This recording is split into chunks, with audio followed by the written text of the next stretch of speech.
Ang kwentong ito ay hango sa totoong buhay. Karanasan ito ni Kadoy.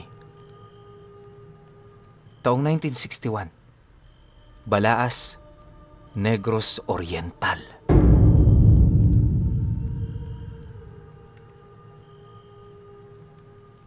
Malapit sa sentro ng baryo, sa isang lumang tirahan katabi ng isang malaking tindahan, naninirahan itong si Kadoy kasama ang anak niyang nasa edad 7 taong gulang. Matagal na siyang hiwalay sa kanyang kinakasama sa kadahilan ng hindi naging maganda ang kanilang pagsasama. Umabot na rin noon sa puntong pinaglololoko na siya nito, kaya sa halip na ipagpatuloy pa ang kanilang nasimulang relasyon, nagdesisyon siyang tuldukan na lamang ang lahat ng namamagitan sa kanila. Di naman noon tumutol ang kanyang asawa. Gawa ng noon pa man, gustong-gusto na talaga nitong makipaghiwalay. Ayon nga sa kanya, pagkahiwalay pa lamang nilang dalawa, agad yung nagsama ng bago nitong kasintahan. Nang mapagtanto naman niyang hindi nito maaalagaan ang kanyang anak, sapilitan niya itong kinuha. Noong una ayaw pa itong ibigay sa kanya pero dahil na rin sa pagpupumilit niya, wala na rin naman yung nagawa. Magmula noon, silang dalawa na lamang ang nagsama sa luma nilang tahanan. Payakman at hindi gaanong kaginhawaan ang kanilang buhay, pinipilit niya pa rin yung itaguyod sa paniniwalang balang araw, makakaahon din sila sa kadena ng kahirapan. Sa loob ng 7 taong pag-aalaga niya rito, marami siyang pinagdaanang talaga namang napakahirap. Lahat yun kinaya niya dahil sa anak niyang nagbibigay sa kanya ng pag-asa. Ayon nga kay Kadoy na may mga pagkakataong sumusuko na talaga siya pero sa tuwing nasisipat niya ito, muli siyang nabubuhayan ng loob. Dahil sa ganoong sitwasyon, nagawa niya itong maitaguyod hanggang sa pangkasalukuyang taon. Upang magawa ito, marami siyang sakripisyong tinupad at diskarteng hindi niya sukat akalain na papabor sa kanila. Sa pamamagitan ng pagbebenta ng mga karne ng hayop at paglalako ng mga gulay, nakaraos sila sa pang-araw-araw. Nakapagpundar na rin siya ng gamit, tapos na unti-unti na niya ang pag-aayos ng kanilang sariling tahanan. Alam niya kasing kinakailangan niya talagang maghanda dahil sa lumalaki na ang kanyang anak. Ang kaso lang sa pagsapit ng taong ito, naging talamak na sa kanilang lugar ang mga mandurukot ng bata na nasa edad 8 pababa. Araw-araw may nawawala noon. Tapos gabi-gabi namang may natatagpuan. Noong una hindi pa sila gaanong nangangamba. Pero nang madiskubre ang wakwak na bangkay ng bata, doon na sila nakaramdam ng matinding takot. Wala silang matukoy na salari noong mga oras na yon, pero nasisiguro nila kagagawa ng isang demonyo ang nangyari rito. Sino ba naman kasi ang tao na nasa tamang pag-iisip na papaslang ng bata tapos wawakwakin pa ang dibdib nito? Puso, bituka, atay, hindi na talaga nakita pa. Yung ulo naman biyak na tapos nawawala ang utak. May mga parte rin ng daliri nito ang nawawala kasama ng mga litid na matatagpuan sa tuhod. Dahil sa mga bagay na yon, nagsimula nang magbigay ng paalala ang mga taga-barangay. Pinaigting din nila ang pagbabantay, subalit sa kabila ng presensya ng mga tanod sa gabi, hindi pa rin nila napipigilan ang mga mandurukot. May mangilan-ngilang tao ang nakasaksi dito, subalit hindi kapani-paniwala ang mga inilahad nito.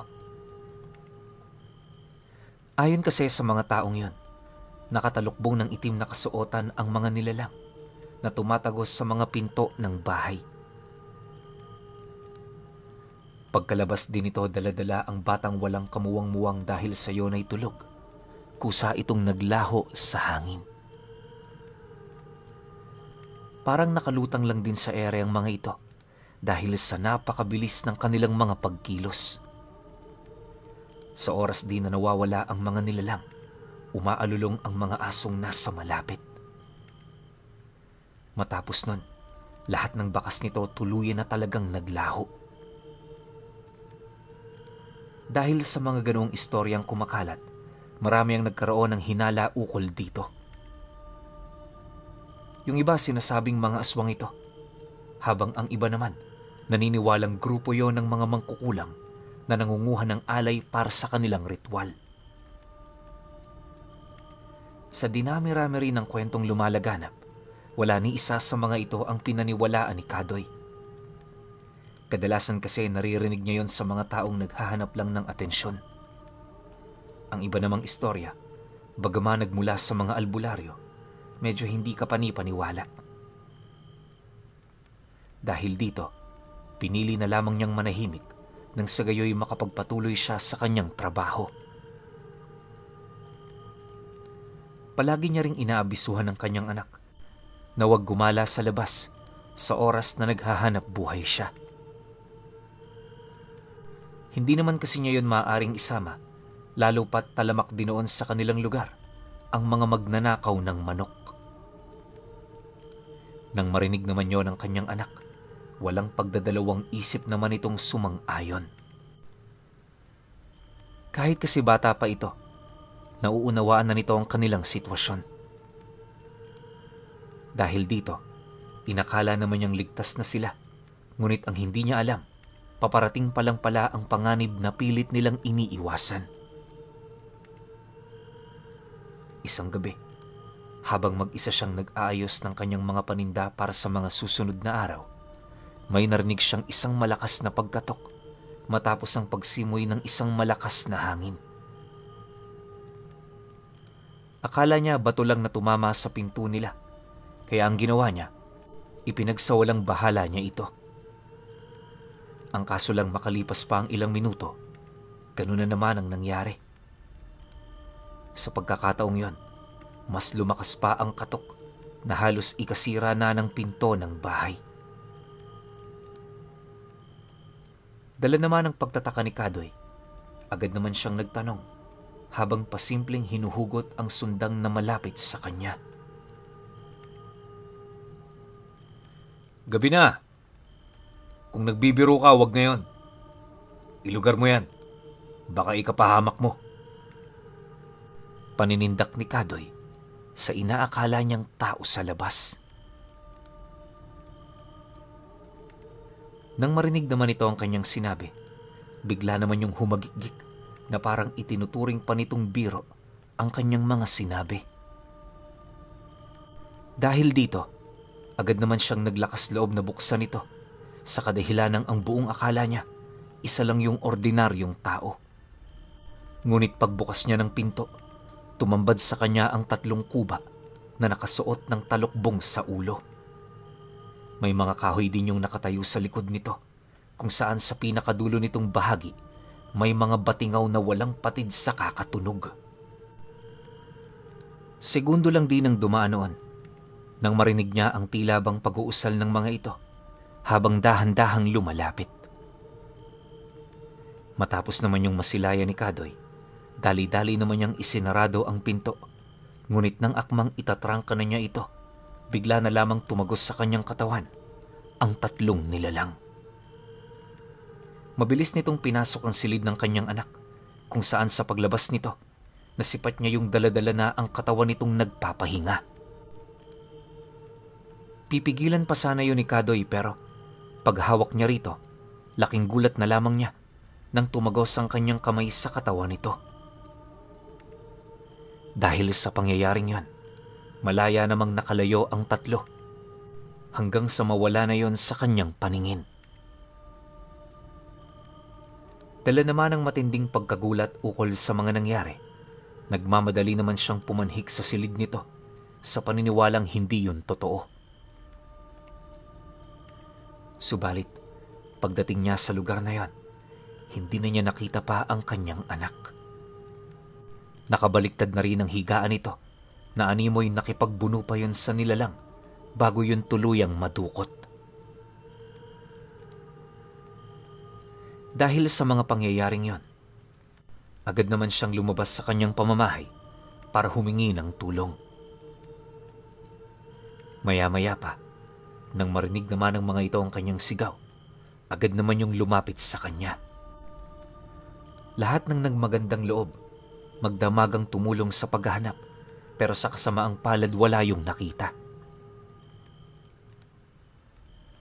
Nang mapagtanto naman ni Kadoy na hindi na niya mahanap pa ang kanyang anak, nakaupo na lamang siya sa isang tabi habang umiiyak.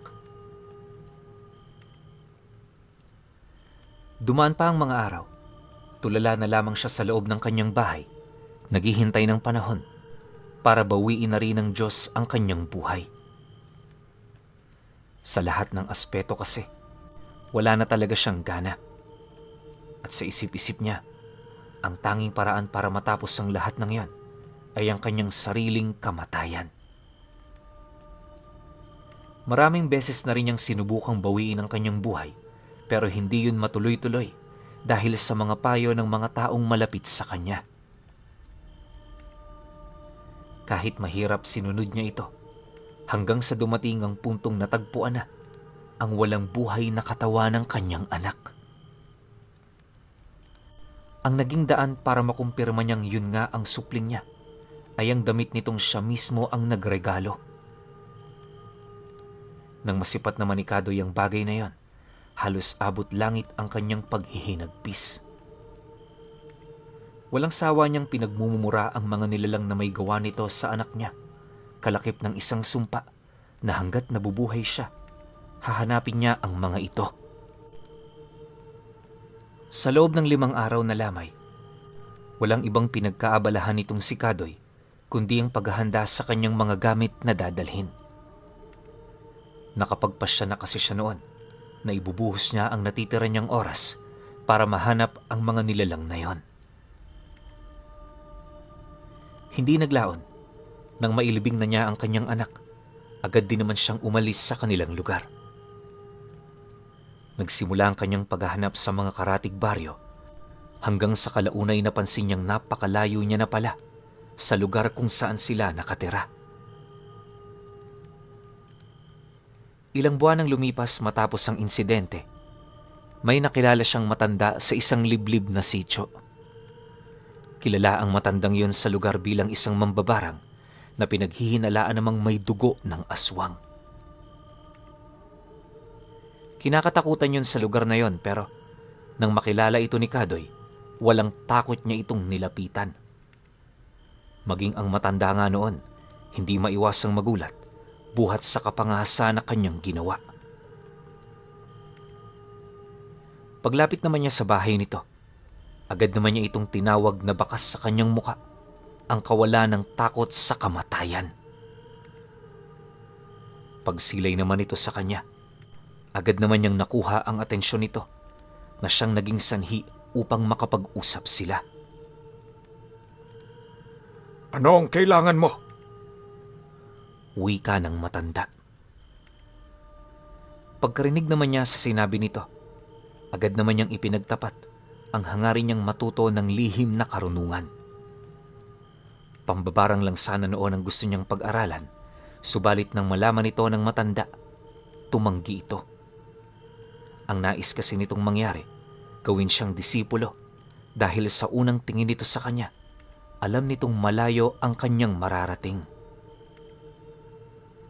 Pagtatapat pa ng matanda na, malapit na siyang mawala sa mundo, kaya kailangan magkaroon siya ng mapapasahan nito.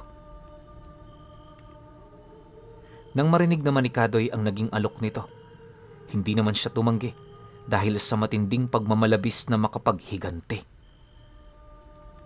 Sa isip-isip niya noon, wala siyang pakialam sa mga mangyayari sa kanya. Basta ang mahalaga, mapagbayad niya ng malaki ang mga nilalang na sumira sa kanyang buhay. Nang marinig naman ng matanda ang lahat ng kanyang dahilan, ora mismo ibinigay nito ang tiwala sa kanya. Sa paglipas pa ng mga araw, nagsanay itong si Kadoy. Lahat ng pamamaraan sa kaliwa ay maigi niyang sinunod hanggang sa napaghusayan niya na ito. Lumipas pa ang ilang buwan. Nang magaling na siya sa pambabarang, napansin naman niya ang tila bang panghihina ng matanda. Dumaan pa ang ilang araw, laking gulat na lamang niya nang bigla na lamang itong binalot ng matinding karamdaman. Sa puntong yon, sa halip na ipagpatuloy niya pa ang kanyang pagsasanay, pinili niyang alagaan na lamang ito. Habang nagpapaanak siya sa matanda, napansin naman niyang parang ayaw na nitong mabuhay. Bukod kasi sa hindi na yon umiinom ng mga gamot, paulit-ulit na ring inilalahad nito sa kanya na malapit na ang kanyang araw. Dagdag pa ng matanda na, bago siya mamatay, hangad niyang si Kadoy mismo ang kumitil sa kanyang buhay. Lubos kasi itong makakatulong sa kanya upang mas maging malakas palalo ang mga karunungang taglay niya. Nang marinig naman ni Kadoy ang sinabi nito, pilit naman siyang tumutol, gawa ng kahit papaano alam niyang malaki na ang utang na loob niya sa matanda. Subalit, nang marinig naman ito ang kanyang dahilan, hindi naman ito maiwasang ngumisi, sabay sagot sa kanya ng, Larangan ng kaliwa ang tinahak mo, iho. Walang awa at mabubuting gawa rito. Ngayon, kung talagang gusto mong maipaghiganti ang anak mo, dapat nakahanda ka sa lahat. Yakapin mo ng buong-buo ang kadiliman, at sa gayong paraan, wala nang makakatalo sa iyo. Paglalahad pa nito na, bago siya bawian ng buhay, kinakailangang masalo ni Kadoy ang lahat ng laway at batong dadaan sa kanyang bunganga. Yun kasi ang pinagmumula ng kapangyarihan nito, kaya kung makukuha niya ito, tiyak na ang pangingibabaw niya sa lahat ng aspeto ng pambabarang. Pagtatapat pa ng matanda na, kalakip ng mga bato at insektong dadaloy sa kanyang bunganga ay ang bertud na matagal na niyang pinaka-iniingatan. Dagdag pa nito, sa oras na malulunya ang batong yon, magkakaroon siya ng malalim na pangunawa sa mga nilalang na kasalukuyan niyang sinusundan. Nang marinig naman niya ang sinabi nito, pinili naman niyang sumang-ayon. Sa isip-isip niya, kung talagang ang lalakas siya sa aral na yon, kinakailangan niya itong makuha, anuman ang mangyari. Bukod kasi sa yun lang ang nag-iisang paraan, hindi na rin siya makapaghintay na mapaslang sa kanyang mga kamay ang mga nilalang na pumatay sa kaisa-isahan niyang anak. Pagpatak naman ng hapon noong mismong araw, habang nagpapahinga siya sa tabi ng higaan nito, bahagya naman siyang nagising nang marinig niya ang malalalim nitong paghinga. Pagsilay naman niya sa matanda, napansin naman niyang dilat na dilat ang mga mata nito na parang wala na yun sa wisyo. Nagsimula na rin yung maglabas ng laway hanggang sa kalaunay unti-unti na yung naghingalo. Ilang beses niya pa yung sinubukang kausapin pero wala talagang nangyari. Ni hindi na nga siya nito matingnan, ni makausap man lang.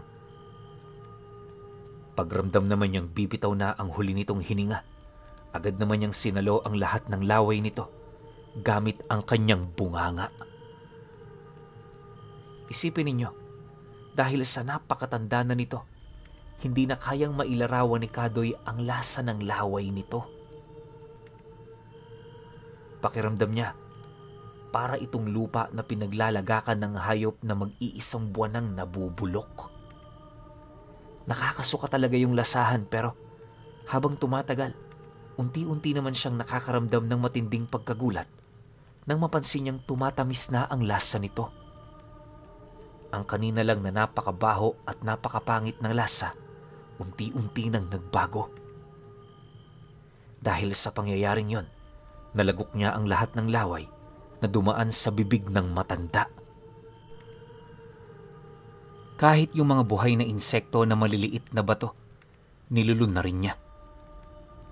Halos mag-iisang oras din niyang hinigop ang likido nito hanggang sa unti-unti na yung natuyo pagkalabas ng isang malaking bilugang bato. Matapos namang malulun ni Kadoy ang lahat ng yon, biglang may dumaan sa kanyang pangitain ukol sa 3 kubang hinahanap niya. Huli na rin ang maunawaan niya na ang mga nilalang na yon ay kaibigan lang din ng matandang itinuring niyang maestro. Galit na galit si Kadoy habang iniisip ito. Gustong-gusto niya na yung salakayin pero may kung ano sa kanyang kalooban ang pumipigil. Upang maipakita rin niya ang pagmamahal niya sa matanda, nagdesisyon siyang ilibing muna ito bago hanapin ang mga nilalang. Base na rin sa inilahad nito sa kanya, 3 araw at 3 gabi niya rin itong pinagdasalan. Wala rin siyang inimbita, kaya naging taimtim talaga ang ginawa niya. Yun nga lang, pagkaraan ng 3 araw, matapos niyang mailibing ang bangkay nito, napansin naman niyang nawala ang lahat ng galit na kanyang nararamdaman sa 3 kuba. Gayunpaman sa kabila nun, hinanap niya pa rin ito. Di naman ito naging mahirap sa kanya, gawa ng tuwing nagpapahinga siya, nagkakaroon siya ng pangitain sa mga lugar kung saan yun naninirahan. Sa pagdating naman ng puntong nasipat na niya ang mga ito, agad naman niya yung kinumpronta. Pagsilay naman ng isang kuba sa kanya, pasimple naman itong itinago ang nililinisan nitong batingaw. Wala siyang kaide-ideya kung ano ang bisa ng mga bagay na yon, pero nasisiguro niya, yon ang kambal mutya ng kampana. Alam din niyang malakas ang mga kargang yon, gawa ng minsan na itong naibahagi ng kanyang maestro. Makalipas pa ang ilang minutong pagmamasid, sa halip na umangil ang nilalang na yon, kampante siya nitong pinalapit. Nang marinig naman niya ang sinabi nito, buong tapang naman siya raong humarap habang maiging nagmamasid. Sa muling pagsilay naman niya sa kuba, nasipat naman niya yung ngumisi, sabay wika sa kanya ng, "Ikaw pala ang nagmana ng abilidad ng aming kapatid. Batid kong hindi mo ito ginawa para sa iyong sarili. Nais mo ba saming maghigante? Nilulun mo ang kaluluwa ng aming kapatid. Hindi ba yan nangangahulugan na kadugo ka na rin namin? Pag-isipan mo yan ng mabuti. Alam kong isa kang taong nakakaintindi." Nang marinig naman niya ang sinabi nito, buong puwersa naman niya yung sinugod, subalit bago pa man tumarak sa ulo nito ang tangan niyang punyal, bigla yun napigilan ng isang napakalakas na harang. Hindi niya mawari kung paano yun nagawa ng nilalang, dahil kung hindi siya nagkakamali, walang nabanggit na ganoong abilidad ang kanyang maestro. Sa muling pagsilay naman ito sa kanya, gamit ang namumula nitong mga mata, muli yung umisi, sabay wika ng, "Kailan may hindi mapapatay ng kadugo ang isa pa niyang kadugo? Sumpayan sa ating lahi. Hindi ba yan nabanggit sa iyo ng maestro mo? Sinayang mo ang kaluluwa mo sa larangang ito. Ngayong isa ka na sa amin. Wala kang magagawa kundi ang sumunod sa ating layunin.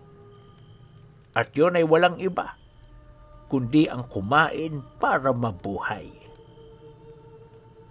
Huwag mo nang isipin ang anak mo. Matagal na siyang patay. Heto, kumain ka ng may pasasalamat.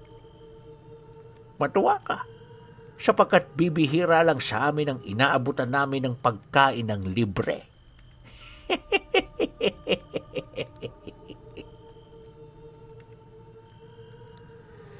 Pagkarinig naman ni Kadoy sa sinabi nito, lahat ng galit niya buhat sa pagkawala ng anak niya ay bigla na lamang naglaho. Ang tanging natira na lamang noon sa kanyang isipan ay yung mga masasayang araw nilang magkasama. Magmula rin noong nakaharap niya ang 3 kuba, agad naman niyang napansin ang mabilis na pagbabago ng sitwasyon. Ang dating itinuturing niyang kaaway, naging isa na siya nitong alagad. Ayon sa kanya, hindi lang sa baryo nila nangunguhayo ng pagkain, bagkus ay sa pangkalahatang lupain ng Negros. Gabi-gabi silang lumuluwas noon para Manila, kung saan sa loob lamang ng ilang oras, nakakakuha sila ng 3 bata. Sa kasamaang palad, kung ano na rin ang kinakain ng mga ito, gano'n na rin ang nasa kanya. Noong una, napakahirap pa nitong tanggapin. Ngunit sa katagalan, unti-unti na ring nawala ang konsensya sa kanyang katawan. Hindi naglaon. Tuluyan na ngang naging isang demonyo itong si Kadoy na ang tanging hangad lamang ay ang mabusog gabi-gabi. Wala na rin siyang inuurungan kung saan lahat ng antingerong nagiging banta sa kanyang pinagsisilbihan, kanyang kinakaharap. Bagaman marami na siyang napatay na albularyo, hindi yun naging sukatan para mamayagpag siya sa kabuuan ng lugar ng Negros. Sa paglipas pa ng mga taon, dala na rin ng matinding tiwala sa kanyang sarili, nadakip siya ng isang dibinong manggagamot. 10 araw siya nitong ikinulong, kung saang walang patid siya nitong pinapahirapan. Dala na rin ng matindi nitong pagpapahirap, napilitan na siyang ilahad ang kinaroroonan ng 3 kuba na siya namang naging daan para mahuli ang mga ito. Dahil sa napag-alaman ng dibino na isa na yung mga demonyo, agad naman niya itong pinatawan ng parusang kamatayan. Sa estado naman ni Kadoy, pinilit pa siya nitong tanungin ang tungkol sa nakaraan niyang buhay dahil nakitaan pa siya nito ng dibino ng konting kabutihan sa kanyang sarili. Sa loob ng ilang araw niyang pananatili sa poder nito, nailahad niya ang lahat ng kanyang pinagdaanan. Isinalaysay niya rin ang kanyang buhay sa paniniwalang ito na lamang ang magagawa niya para maituwid ang lahat. Ayon sa Dibino Pinuno, ginawa nito ang lahat ng makakaya niya para matulungan si Kadoy. Ang kaso lang, dumikit na ng husto sa kaluluwa nito ang sumpa ng mga bertud na kanyang nakain. Sirang-sira na rin ang kanyang sistema dahil sa walang patid niyang pagkain ng hilaw na karne ng tao. Nang mapagtanto naman ng Dibino na wala ng lunas ang kanyang karamdaman, siya ang pinapili nito kung papaano wawakasan ang kanyang buhay. Nang marinig naman ni Kadoy ang tungkol dito, inabisuhan niya ang manggagamot na kung maaari ilubog na lamang siya sa laot. Napag-isip-isip niya kasi na mas mapayapa ang kanyang kaluluwa kung sa ilalim siya ng karagatan ihihimlay. Pagkarinig naman ito sa kanyang sinabi, hindi naman yun tumutol sa huli niyang kahilingan. Upang walang makasaksi sa gagawin nila, gabi na maliwanag ang buwan nang pumunta sila sa laot. Pagdating naman nila sa lugar na yon, tinalian ng Dibino ng malaking tipak ng bato ang kanyang mga bisig at binti. Matapos nun, dumi pa siya sa gilid ng bangka at walang pag-aatubiling tumalon. Dahil sa mga pampabigat, mabilis siyang hinigop ng tubig pailalim. Sa isang iglap, naglaho rin siya sa ibabaw nito na siya namang inaasahan ng Dibino. Bago umalis ang Dibino sa lugar na pinaglubugan ng kanyang katawan, nag-alay pa yon ng dasal. Kagaya ng kanyang anak na kanyang naibahagi, alam nitong isa lang din siyang biktima. Ang tanging panalangin noon ng Dibino na sana mabigyan pa siya ng Panginoon ng pagkakataon na makapasok sa kaharian nito. Lumipas ang mga araw, linggo, buwan at taon, nagpatuloy ang buhay ng Dibino. Sa lugar na pinagtitirhan nito, marami yung nagamot at marami rin ang nakinig sa mga istorya nito. Yung iba naniniwala sa mga pahayag ng matanda. Pero karamihan, napapansin itong parang hindi naman seryoso. Pero alam nyo ba, kahit ganoon ang nararamdaman ng matanda sa mga nagpapakonsulta, patuloy pa rin itong binabanggit ang mahalagang istorya na nalaman niya. At ang pinaka-binabalik-balikan ng Divino sa kanyang kwento ay noong minsang gawin ni Kadoy yung nakakadiring bagay na paglunok sa laway ng matandang nag-aagaw buhay.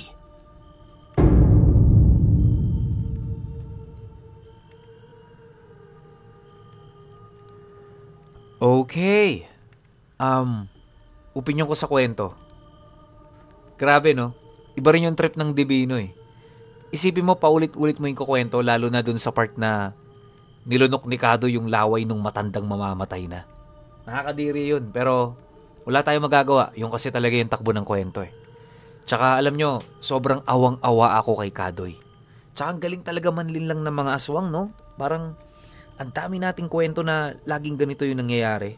Naakala nung isang tao na kapag natuto siya ng mga lihim na karunungan, especially sa kaliwa, makakaganti na siya dun sa nilalang na gumawa ng masama sa kamag-anak niya. Pero hindi. Ang nangyayari, nagiging alagad pa sila. So ang ending, yun nga, doble-doble pa yung paghihinagpis na mararamdaman ng tao na yun, na kung sino man yung pinatayan ng kamag-anak, tapos inalipin pa. Diba doble-doble yung sakit eh. Pero ako feeling ko, noong mga panahong naging aswang na tong si Kadoy, wala na siyang gaanong nararamdaman nun. Kasi nga yung galit na nararamdaman niya sa mga kuba, punong-puno yun eh. Talagang gustong-gusto niyang gantihan eh. Pero nung pinarealize sa kanya ng mga kuba na hindi sila pwedeng magkatalo-talo, nawala lahat yun. Ano na iwan sa kanya? Masasayang alaala ng anak niya. Saklap nun, gustong-gusto mo nang gumante, abot kamay mo na. Pero hindi mo magawa kasi bawal kayong magkatalo-talo. Overall, sobrang nalulungkot ako sa kwento, tsaka ang kulit ng Divino na to. Pero kayo, kung may opinion kayo sa kwentong ito, comment nyo lang sa baba. Yun lang, hanggang sa susunod na kwento. Salamat.